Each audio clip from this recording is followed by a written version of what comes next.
भारतीय स्वतंत्रता संग्राम के महानायक एवं लोकप्रिय स्वतंत्रता सेनानी चंद्रशेखर आजाद की 94वें बलिदान दिवस की स्मृति में आज दिनांक 27 फरवरी 2025 को गोल मार्केट महानगर लखनऊ में चंद्रशेखर आजाद जी की प्रतिमा पर श्रद्धांजलि कार्यक्रम का आयोजन गणमान्य नागरिकों द्वारा किया गया।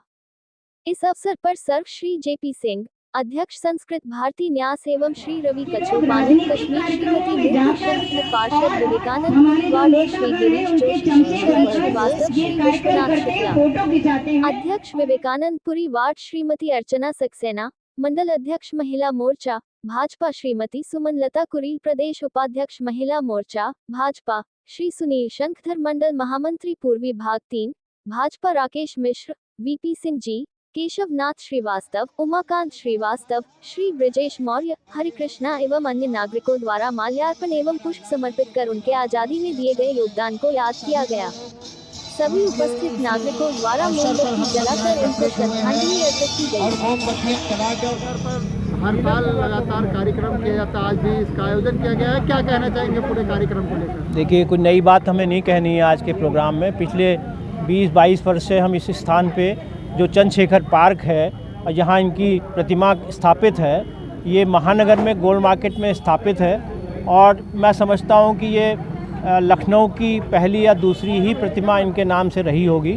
और ज़रूर कहना चाहूँगा, देखते देखते इस वक्त कई चौराहे लखनऊ में कई मूर्तियाँ कई जगह पे स्थापित हो गई हैं। तो मतलब खाली स्थापित होने की बात नहीं है, इसके पीछे आज भी जो यहाँ पे जनता इतनी इकट्ठा है, हम तो समझते हैं 140 करोड़ में अगर हम लोग 140 आदमी हैं तो हम बहुत हैं, काफ़ी हैं। और 140 के पीछे पीछे कितने लोग जुड़े होंगे ऐसी विचारधारा के साथ। और हमारी विचारधारा यहाँ पे इस जुड़ने का एक ही संदेश जाता है कि हम चंद्रशेखर आज़ाद जैसे हमारे वीर थे जिन्होंने राष्ट्र को आज़ादी दिलाने के लिए इतना कार्य किया और वो कम समय में ही राष्ट्र को समर्पित हो गए और हम लोग के लिए एक प्रेरणा स्रोत दे गए हैं। या आज हम इस बात को कर रहे हैं तो हमारा मंतव्य एक ही चीज़ का साथ सबका विकास का भी विचारधारा है। और जगह जगह पे जो मूर्तियाँ चौराहे बन गए हैं उनमें और प्रयास करने की बात है और उससे क्षेत्र के और लोग, ये तो महानगर का क्षेत्र है, जहाँ जहाँ पे भी हैं वहाँ पे भी लोग जुड़े हैं, राष्ट्र में भी जुड़े हैं और आगे बढ़ने की ज़रूरत है, बहुत कम है जितना है।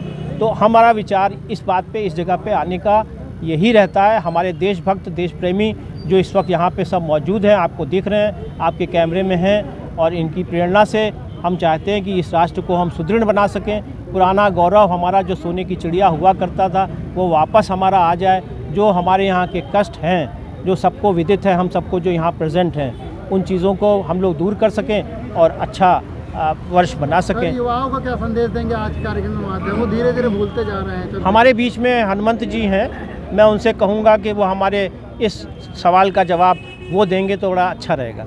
हनुमंत जी के द्वारा मनाया जा रहा है, युवा है धीरे धीरे चंद्रशेखर जी को भूलते जा रहे हैं, उनको क्या संदेश देंगे आज के दिन? बस कुछ नहीं, इतना ही कहना है। चंद्रशेखर जी ने कहा था कि दुश्मन की गोलियों का हम सामना करेंगे, आज़ाद ही रहे हैं, आज़ाद ही रहेंगे। उन्होंने तो सामना किया, वो आज़ाद थे, वो आज़ाद ही गए, ऐसा उन्होंने करके दिखाया है। हम युवाओं की भी जिम्मेदारी है कि जो उन्होंने कहा है उसमें कुछ हिस्सा हम भी करें। बहुत शिथिल हैं युवा और ये शिथिलता अपने आप में निकालना होगा, बाहर आना होगा। उत्साह है समाज में। अभी कुंभ में हुआ है, वहाँ पे 60 करोड़ से ज़्यादा लोगों ने स्नान किया है, इसमें युवा भी बहुत रहे हैं। और इस तरीके से जो हमारे बलिदानी पुरुष हैं जिनके वजह से हम इस राष्ट्र में आसानी से टहल रहे हैं, आज़ाद टहल रहे हैं, उसमें आज़ाद जी के योगदान है, इसलिए हम आज़ाद टहल रहे हैं। तो सभी युवा भाइयों से आग्रह है कि आप सब लोग उनको बराबर याद करिए। उनके जब भी बलिदान दिवस है या उनका जन्म दिवस है उस पर सब लोग उनको याद करिए, उनको माल्यार्पण करिए।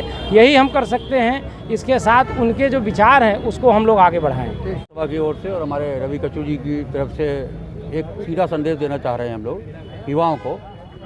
युवा तो भटक रहा ही है और सरकारें भी उनको भटकाने का काम कर रही हैं। अभी एक बड़ा चंद्रशेखर आज़ाद जी के सामने खड़े हुए हैं हम लोग, उस मूर्ति पर आज़ादी की और सारी बातें कर रहे हैं।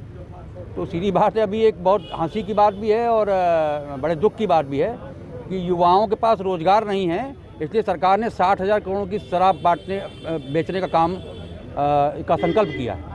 और हम किस तरफ जा रहे हैं, इसी से पता लगता है कि 60,000 करोड़ की शराब बेची जाएगी, महिलाओं को अलग बैठने का इंतजाम किया जा रहा है बियर की शॉप पर, और साथ ही बियर की शॉप और अंग्रेजी शराब की दुकान एक साथ की जा रही हैं। तो ये संदेश क्या दे रहा है? क्या ऐसा देश चाहते थे हमारे चंद्रशेखर आज़ाद जी? अकेले लड़ते रहे और उस पार्क में अपने आप को गोली मार ली, आखिरी गोली अपने आप को मारी और अंग्रेज़ों के समक्ष गुलामी स्वीकार नहीं की। तो ऐसे भारत की कल्पना से ये देश को आज़ाद नहीं कराया गया था। तो निश्चित तौर पे हमें युवाओं को बचाने के लिए उनको नशे से, उनको ये सोशल मीडिया का जो प्रकोप आ गया है, इससे उनको बचाना पड़ेगा। जो फूहड़ व्यवस्था की तरफ बढ़ रहा है, देश पूरी फूहड़ व्यवस्था की तरफ जा रहा है, और युवा के पास जब कुछ करने को नहीं है तो इस व्यवस्थाओं में वो शामिल हो रहा है, और जब उसके पास समय होता है तो निश्चित तौर पे वो एक काम करता है, नशा करता है और बाद में मानसिक रोगी बन जाता है। तो चंद्रशेखर आज़ाद जी के समक्ष खड़े होकर हम लोग ये संकल्प करना चाह रहे हैं कि इस पीढ़ी को बचाने के लिए इस व्यवस्था से दूर करना पड़ेगा।